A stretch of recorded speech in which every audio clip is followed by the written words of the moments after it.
So the Supreme Court just ruled that nationwide injunctions are out, or so they claim. In today's video, we're going to go ahead and break down the real story, how the case should have been, as some declare, about birthright citizenship, but that's never what the Supreme Court said. Rather, it was to turn into a surgical strike on universal injunctions, while leaving a gaping loophole wide enough to drive a class action lawsuit right through, and they did within minutes. So Justice Amy Coney Barrett tears into Justice Brown and her dissent, rightfully so.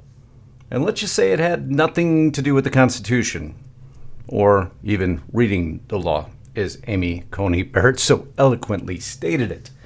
Meanwhile, Justice Alito fires a warning shot about the next judicial gimmick, third-party class certifications, the new Trojan horse for stopping federal policy nationwide, and we have one blockbuster of a story to bring you in just 1 minute.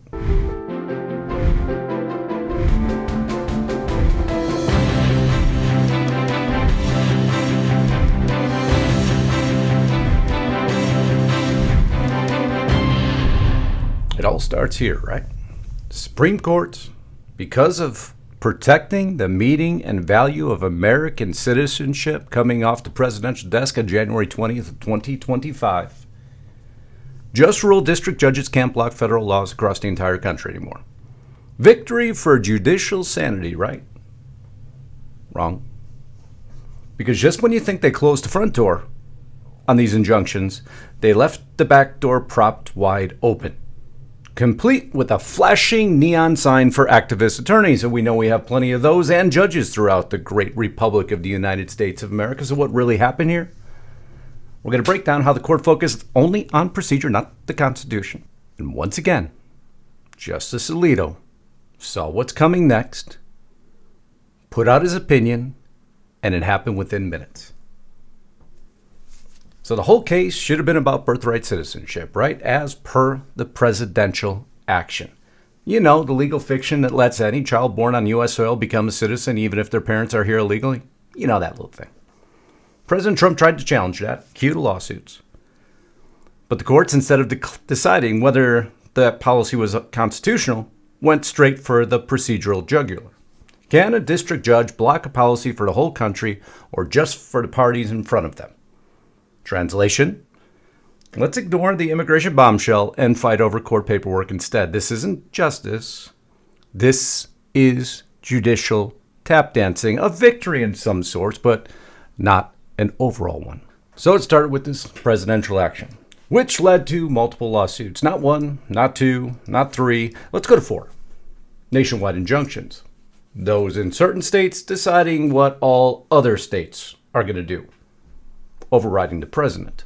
Well, what happens? It lands at the Supreme Court.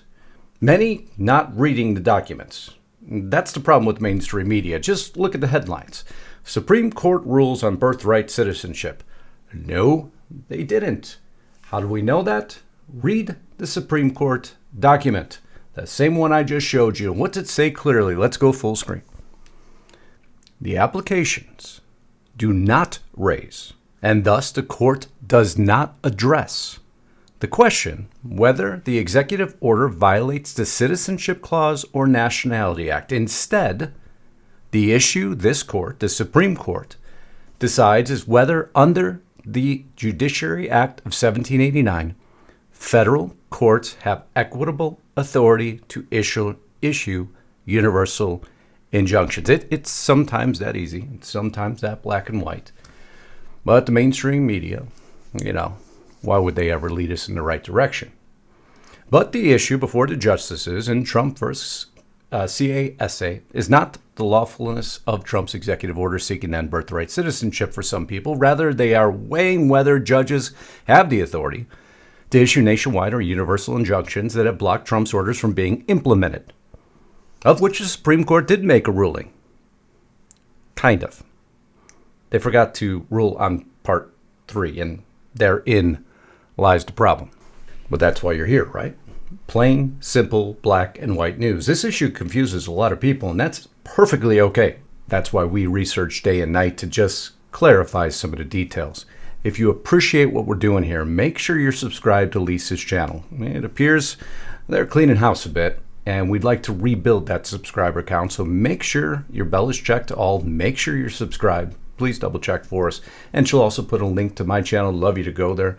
If you want to get a little insight into our personal life, you can always go to Facebook and make sure you follow me there because, man, some epic journeys, I'm telling you that. But we like to share not only what happens in front of the camera, but a little bit more behind the scenes. Love you to be there today. If you haven't joined our family at restrictedrepublic.com, plain and simple, I don't know what you're waiting for.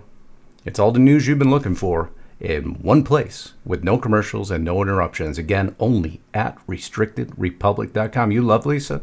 You're going to get a whole lot more over there. We'd love you to join today. But now let's get back to this broadcast. So back to the ruling that didn't completely rule.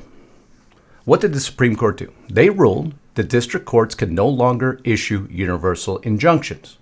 No more one judge fixes America style rulings. On paper, sounds like a return to sanity, right? But let's be honest, this wasn't about right or wrong or constitution or not. It was about reining in district court activism without touching the actual case they were given, the birthright citizenship issue. Think about that. They took a case that should have challenged an entire interpretation of the 14th Amendment and turned it into a debate about court logistics. That's not judicial restraints. That's avoidance now. Some would argue that wasn't the case presented to them. And I'm not saying that argument's completely wrong because this will end up again at the Supreme Court, but I got to go through why. First, you get a little indication because Amy Coney Barrett actually did a good job, and she targeted one justice in particular, Justice Jackson's argument, which, as she stated, is at odds with more than 2 centuries worth of precedent, not to mention the Constitution itself. We observe this. Justice Jackson decries an imperial executive while embracing an imperial judiciary. But that's what we've had, right? They're running the country, not the president. And then she got a little bit more direct. Justice Jackson skips over that part because analyzing the governing statute involves boring legalese. Ooh, there's not a lot of warm and fuzzies towards Justice Jackson now, is there? Imagine that's Amy Coney Barrett. Just imagine what Alito's thinking about her. How she's on the Supreme Court, man, in my opinion, I have absolutely no... Oh, wait, we do have an idea. But nonetheless, there was a back door left open. In a concurring opinion, Alito and Thomas note that the Supreme Court completely punted on the issue of third-party certifications, which will be the gimmick now used to get around the universal injunction ban. So imagine a lawsuit that challenges a federal immigration policy. The court can't issue a universal injunction anymore because Judge Alito is pretty plain and dry. He states, I should make that a little bit larger for you. Let's just open that up in a whole new tab itself, go full screen again so I can make sure you can read along with me here. Admittedly, the court has not pinned down the precise circumstances in which third-party standing is permissible. In other words, they left the back door wide open. And what happens? Well, of course, someone seizes on it. Plaintiffs file class action lawsuit after Supreme Court decision on birthright citizenship ruling. In the case filed yesterday, immediately after the Supreme Court ruling, who is the class within the certification? All children who have been born or will be born in the United States on or after February 19, 2025, who are designated by Executive Order 14160 to be ineligible for birthright citizenship. And they walked right through the back door as we suspected. Now, is this a complete and total loss for President Trump? No, it's not. No one's stating that. But you have to get down to facts here. President Trump himself tells you he's aware of this in this statement. And some of the cases we're talking about would be ending birthright citizenship, which now comes to the fore. That was meant for the babies of slaves. It wasn't meant for people trying to scam the system and come into the country on a vacation This was, in fact, it was the same date, the exact same date, the end of the Civil War. It was meant for the babies of slaves, and it's so clean and so obvious. But this lets us go there and finally win that case because hundreds of thousands of people are pouring into our country. That lets us go there and finally win this case. Nobody's saying President Trump has done anything wrong or doesn't understand what's happening. He absolutely does. It's why I say to you that this will end up again at the Supreme Court to rule on the actual law pertaining to the case. Now, can they do this across all? So everybody's celebrating, rightfully so. Nationwide injunctions ban, great, you won't have as many. Will they try to usurp that by using class action lawsuits? Absolutely they will. Can they do that in every case is yet to be determined. But to not understand the back door will confuse you when you see this coming back up again. So we wanted to explain to you why. Very important, the why. That's why we stay away from mainstream headlines, except to poke fun at them, of course. But Trump had a few victories. The House passed a bill to deport illegal aliens who get caught drunk driving. Of course, 160 Democrats voted against it. Folks, they can't even get away from themselves anymore. They can't get out of their own shadow. And with what just happened in New York, which I've covered for my last two videos, you quickly understand now they can't even shake the moniker of socialist anymore. They've just put themselves right into the middle of it. But good for them, right? Senate votes down measure restricting Trump from further military action in Iran. Another victory for Trump. You see, it's not all doom and gloom, right? President Trump says he will absolutely bomb Iran again. As I told you, he's going to have to bomb Iran again. It's amazing how it just takes the major news cycle about 2 weeks to catch up. If the intelligence report concludes that Iran can enrich uranium to a level that concerns you, would you consider bombing the country again? Without question, absolutely. Did they move the material? I've done a multitude of videos on it. It's amazing how many people disagree. Well, until President Trump states it himself. The possibility's there. There needs to be more intelligence, of course. But then what about this Senate parliamentarian, the one who's throwing away everything, right? Here's what Trump had to say. It's tax cuts and so many other things that are common sense. They're basic things. I think they're doing fine. The parliamentarian's been a little difficult, and I would say that I disagree with the parliamentarian on some things, and on other ways he's been fine. But we'll have to see. It's a big issue. I will tell you this: if that bill doesn't pass, the country will get a 68% tax increase. So think of this. It's amazing how many in this nation don't realize that. 68% tax increase. I don't know. I can't afford that. I don't know about you. Maybe you're better off than us, but I can't afford that. And Trump knows that. But the parliamentarian, what she did specifically is she stopped, so far, 4 provisions as I understand it. This changes by the minute. The federal government defunding sanctuary cities. She's fought against that. That's the one he really disagrees with. Defunding the Consumer Financial Protection Bureau. DOJ targeted this agency. The EPA's effort to roll back electrical vehicle mandates, and a proposal to restrict federal courts from issuing nationwide injunctions, which is now taken care of. So there's 3 remaining on the list. Is he going to win on all these? No, he won't.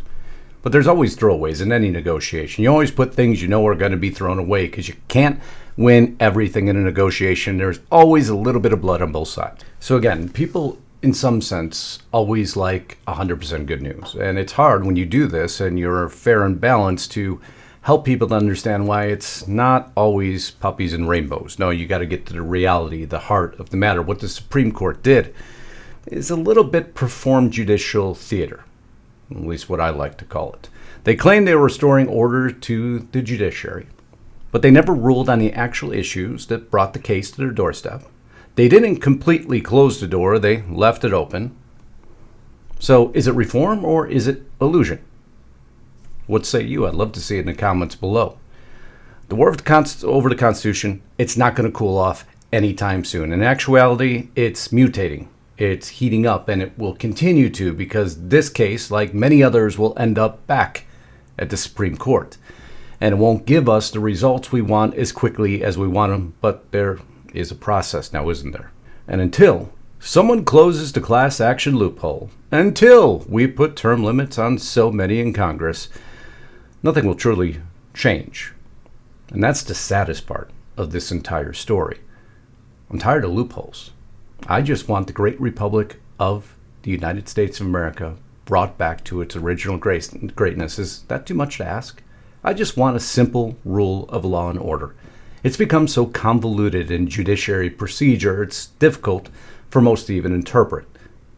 But it was designed that way. See, they don't want people like me and Lisa out there explaining it in real black and white terms. But we just take off their masks, show you what's actually going on, and then let you decide what you think about it. And again, if you agree with what we're doing, we'd love you to keep supporting us, because without your support, we cease to exist. And then you can rely on mainstream media to provide you the truth. I'm sorry, can't even say that without laughing. Somebody's got to laugh, right? I love you all. Until next time, Godspeed and God bless. Justice Knight, signing out.